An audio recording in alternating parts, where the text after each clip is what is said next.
মিথ্যে কথা বলে যাচ্ছে আর তুমি বসে বসে মজা নিচ্ছ।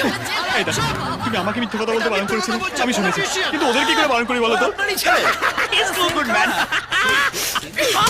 ও মিথ্যে কথা বলছে, তাতে তোমার সাথে তোমার কি আছে? Shut up. ও শোনো, আমি বললাম প্লিজ বসে পড়ো। তার মানে তোমার কাছে মিথ্যে কথা বলার কোনো ব্যাপারই না। না না না, তা নয় বাবু। যেমন ওরা তেমন তুমি।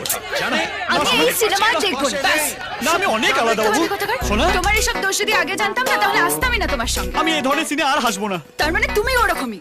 আজ থেকে তোমার আর আমার সম্পর্ক শেষ।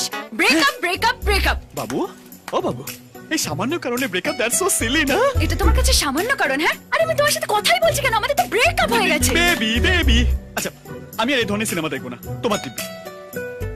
আচ্ছা আমি কোনদিন সিনেমা হলেই ঢুকবো না, প্রমিস। সরি। একটা শর্তে। সব রাজি। তোমাকে আমার বাবার সঙ্গে দেখা করে বলতে হবে যে তুমি আমায় বিয়ে করতে চাও।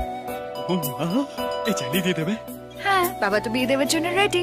ওই বাবার হাতের মোয়া, জয়নগরের মোয়া।